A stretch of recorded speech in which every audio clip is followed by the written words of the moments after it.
La epístola de la misa de hoy del apóstol San Pablo a los romanos dice lo siguiente: hermanos, todas las cosas que han sido escritas para nuestra enseñanza están escritas, para que por la paciencia y consolación de las Escrituras tengamos esperanza.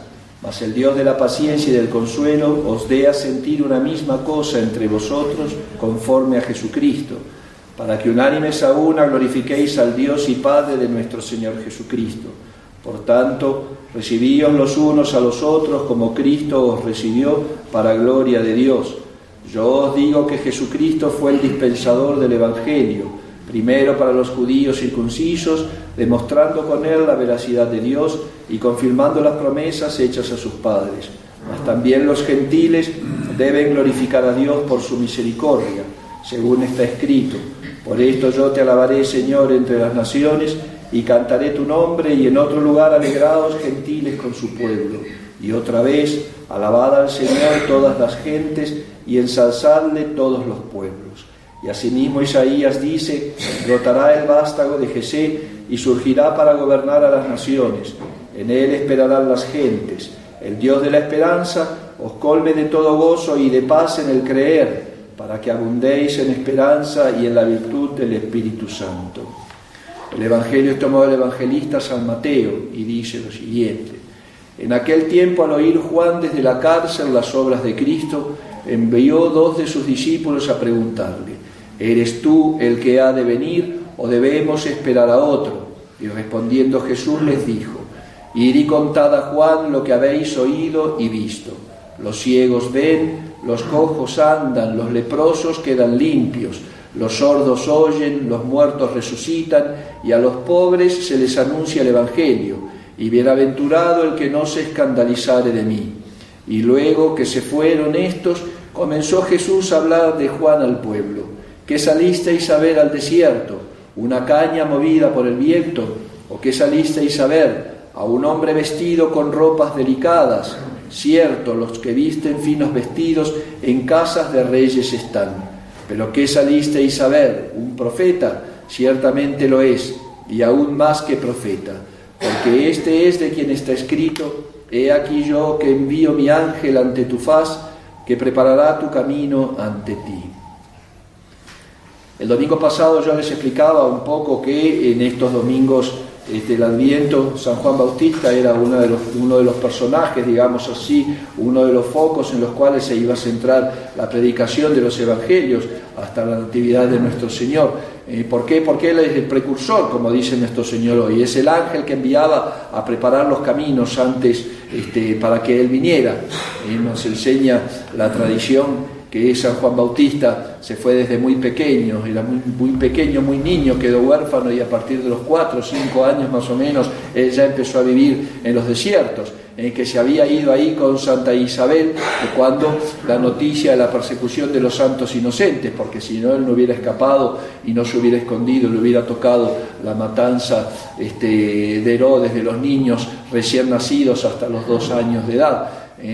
Para evitar que nuestro Señor, el Rey de Reyes, Señor de Señores, anduviera por ahí haciendo peligrar el trono de Herodes, como tenía terror este hombre usurpador. Entonces San Juan Bautista empezó toda su vida viviendo en el desierto, alimentándose con raíces, con hierbas, con chapulines, con miel silvestre, cubriendo su cuerpo apenas con pieles de animales. Entonces esta austeridad que predica la Iglesia en estos evangelios es necesaria para la preparación también, para que el alma cristiana sea un alma austera para la recepción de Cristo nuestro Señor. Nuestro Señor va a nacer en un pesebre absolutamente desprovisto. Fíjense que una cosa muy bonita que cuenta Sor María de Jesús de Ágreda en la mística Ciudad de Dios, que cuando ellos van a buscar posada, que de 50 casas los echaron, es decir, en ningún lugar estuvieron buscando y no pudieron encontrar refugio. Entonces tuvieron que ir a esa cueva, que era una cueva que por las condiciones fuera de Jerusalén, en Belén, que por las condiciones que tenía ni siquiera los peregrinos la querían usar para ir en esa época, que tenían que ir a censarse al censo que había ordenado el emperador romano. Entonces ni siquiera ellos, la gente, los peregrinos que no tenía dónde dormir, quería utilizarla, de tan pobre que era. Entonces ahí aparejada por San José y por ella y por los ángeles que ayudaban, prepararon todo para el nacimiento de Cristo, pero quedó tan hermoso todo y tan santificado ese lugar y tan apartado de todos, porque al final, decía Nuestra Señora y San José, estaban contentos de esa soledad, digamos así, de no ser estorbados en un misterio tan impresionante, que Nuestra Señora pide a Dios que llene de gracias. Fíjense lo que es un corazón generoso, que llene de gracias los corazones de esas casas que no los recibieron, porque si los hubieran recibido no hubieran tenido esa dicha de la gruta de Belén. Entonces, ¿cómo Dios de los males saca bienes, ¿no es cierto? Y el único que de grandes males puede sacar grandes bienes. Y cómo es el alma que recibe bien las pruebas de Dios, que no solamente no se enoja, si nos hubiera pasado a nosotros, a lo mejor estaríamos todavía murmurando de que por qué este no me recibió y el otro que mala persona y aquella familia ya la vida le dará su merecido, y así estaríamos pensando quizás, pero Nuestra Señora le pide a Dios que colme de gracias a esos hogares que no la recibieron. Fíjense qué corazón tan hermoso, porque gracias a ellos, a que no los recibieron, como supieron ver María Santísima y San José en esas pruebas de Dios, también la providencia del Señor. Como no los recibieron, bueno, gracias a ellos tenían esa gruta. Entonces, por eso nosotros empecemos a preparar ese corazón también para la venida de Cristo nuestro Señor, con esta austeridad de San Juan Bautista, y además con la confirmación de saber de esa esperanza que tenemos, que vamos a seguir al Dios verdadero. Hoy San Juan Bautista, ya preso de Herodes, le había poco faltaba para que le cortaran la cabeza por culpa de Herodías y de su hija, que pedían que Herodías era incestuosa, era la mujer del hermano de Herodes, es decir, le había robado la esposa a su hermano. Entonces pide ella la cabeza de Juan el Bautista. Él ahora estaba ya preso, todavía no se había dictado la sentencia de muerte de San Juan. Entonces, escuchando que andaba nuestro Señor predicando, manda a sus discípulos, que San Juan también tenía, de los cuales, por ejemplo, San Juan Evangelista era discípulo de San Juan Bautista, y fue él el que lo mandó a nuestro Señor Jesucristo para que siguiera. Pasa ahí, le dice, el que quita los pecados del mundo, y ahí inmediatamente Santiago y San Juan lo siguieron a nuestro Señor. Entonces nuestro Señor le va a preguntar, ¿eres tú el enviado o hay que esperar a otro? Y nuestro Señor le da detalles de las cosas que Él hace, mostrando los milagros para demostrar su divinidad. Los sordos oyen, los ciegos ven, los muertos son resucitados, se evangeliza a los pobres, los enfermos son curados, etc. Pero fíjense que nuestro Señor pone una frase que es muy... parecería extraña, pero sin embargo, conociendo la naturaleza del ser humano, no nos extraña para nada. Y hay de aquel que se escandalizare de mí. ¿Cómo puede ser que haciendo tantas obras buenas haya alguien que se escandalice de él? Y sin embargo nuestro Señor lo advierte, y no lo advierte solamente por los fariseos y por los escribas y por la sinagoga de su tiempo, que estaban buscando todo para ver si lo podían encontrar culpable de algo. Si hacía un milagro, si curaba un enfermo en sábado, era un blasfemo y no respetaba el sábado.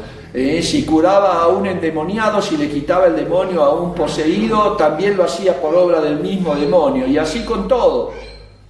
Fíjense cómo realmente no nos tiene que extrañar, cómo la naturaleza humana en su maldad, buscando que no nos saquen de la zona de confort, se escandaliza de lo bueno. No quieren escuchar las cosas como son. Santa Teresa de Jesús decía que si la verdad causa escándalo, más vale causar escándalo que callar la verdad. Muchas veces las verdades sí son incómodas porque no dejan opción a otra cosa. Pueden haber muchas opiniones, la gente hablará de muchas cosas, pero la verdad es una sola. Entonces, no podemos, cuando uno sabe que solamente está la verdad, que es Jesucristo, podrán hablar de otros dioses, de otros cristos, pero la única verdad es Cristo, y hay que adherirse a esa única verdad, y que propone un camino que a la naturaleza humana se le hace dificultoso. Llegar al cielo mortificando las pasiones, cumpliendo los mandamientos. Es una cosa que a la naturaleza caída por el pecado le cuesta. Por eso El alma que no quiere encontrar a Jesucristo, que no quiere ver la verdad realmente, se le va a hacer incómodo y la va a negar. La va a negar con sus obras, la va a negar con sus palabras, la va a negar en sus pensamientos, la va a negar en su voluntad. Porque esa verdad que es Cristo lo va a sacar de la zona de confort. Es decir, le va a decir, ya no peques más de esto, ya no hagas más aquello, ya no cometas más lo otro. Por eso nuestro Señor le dice hoy a San Juan Bautista, le manda a decir y le dice a la gente, hay aquel que se escandalice de mí. Diciéndole, estás perdido si te escandalizas de la verdad. Y ahí sigue hablando entonces, cuando ya manda a los discípulos de San Juan, sigue hablando de San Juan Bautista y va a admirar sus virtudes. ¿Qué salisteis a ver en San Juan Bautista? Que un hombre que está vestido y perfumado y siempre sensual y muelle, no, eso está en el palacio de Herodes. ¿Qué salisteis a ver? Un frívolo, un vanidoso, un superficial, una caña que es agitada por el viento. No, le dice, es un hombre de carácter. Es un hombre realmente de carácter. ¿Y qué es ser un hombre de carácter, una mujer de carácter hoy en día? No es imponer sus modos. Eso es tener mal carácter.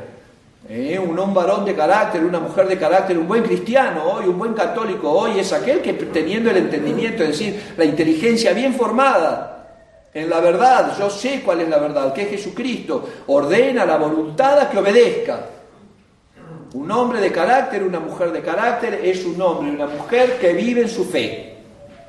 Los demás son todos cañas agitadas por el viento, vacías, huecas, frívolas, almas superficiales, que piensan que están bien y realmente están en un estado espiritual deplorable. Por eso veamos estos ejemplos, veamos a San Juan Bautista, cómo esa vida austera le sirvió después para tener esa presencia delante de todos. Le tenían terror a San Juan Bautista, un santo temor.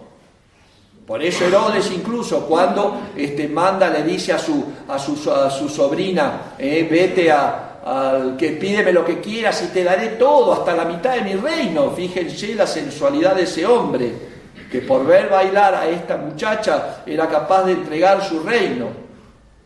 Qué hombre tan perverso, tan pervertido. Y aún cuando le dice quiero la cabeza de San Juan en una charola de plata, él dice por temor, le dio miedo mandarlo a matar, pero para no quedar mal ante los convidados lo manda a matar, pero le dio miedo. Esa era la impresión que daba San Juan Bautista. Por eso, hijos míos, nosotros tenemos que ver todos estos ejemplos para también llevar por los ejemplos de Cristo, nuestro Señor, y de todos los que están alrededor de nuestro Señor, ver también el comportamiento nuestro de cada día. Tenemos que ser otros Juanes Bautistas, tenemos que ser otros Cristos también.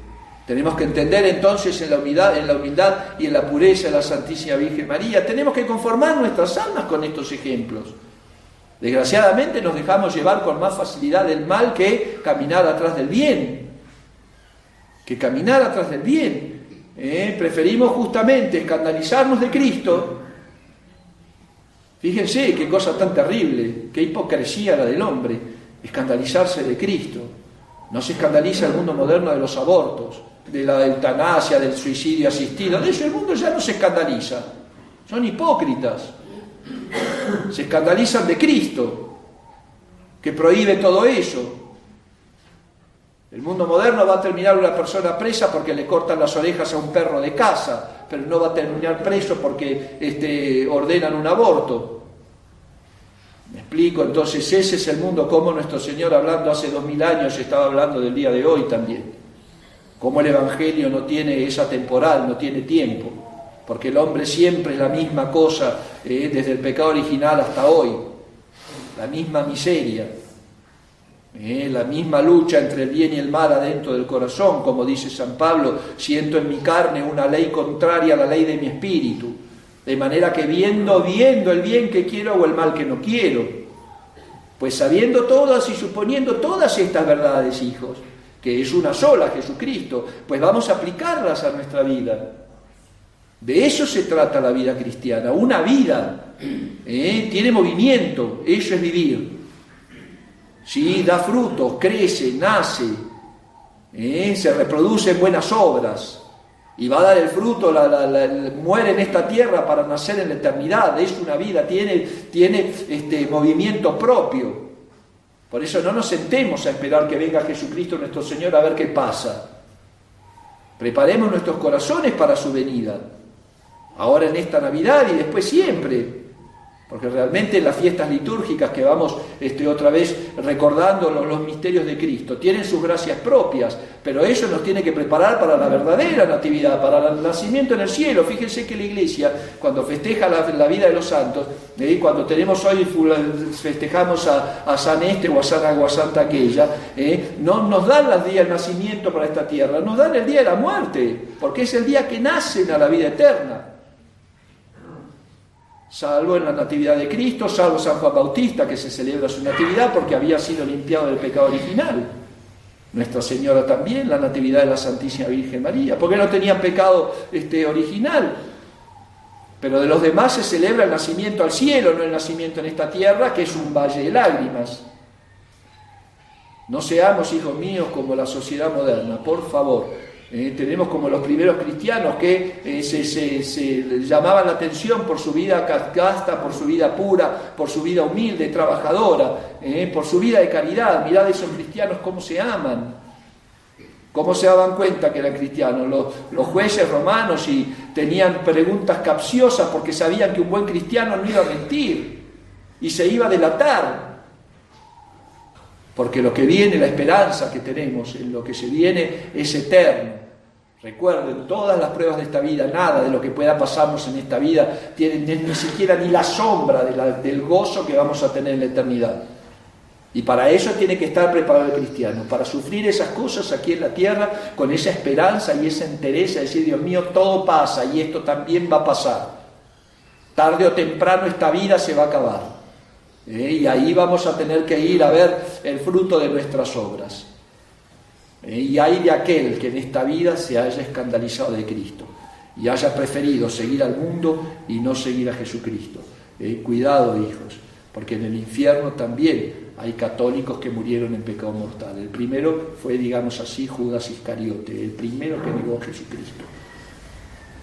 Que Nuestra Señora entonces nos dé fortaleza, purifique nuestros corazones, nos los llene de amor a Dios. Amén. Enamórense de Dios, enamórense de su santa fe, porque si no nos enamoramos de Él no nos mueve nada, no nos mueve nada. Entonces pidámosle un gran amor a Dios nuestro Señor, pidámosle a la Santísima Virgen María para que nos ayude con esa fortaleza realmente a pasar por todas las pruebas de esta vida. Y preparar cada día que estemos en este mundo, prepararnos con buenas obras de eternidad, para que sí, después de haber llevado el peso de la cruz de cada día y de haber atravesado el mar tormentoso de estos días, podamos ser recibidos en ese banquete eterno que Jesucristo tiene preparado para aquellos que le aman. Ave María Purísima. En el nombre del Padre, del Hijo y del Espíritu Santo. Amén. Mañana misa de 8, misa de 7, fiesta de precepto, Inmaculada Concepción de María. El viernes 12 de diciembre, Virgen de Guadalupe, solo la misa de 7 de la tarde.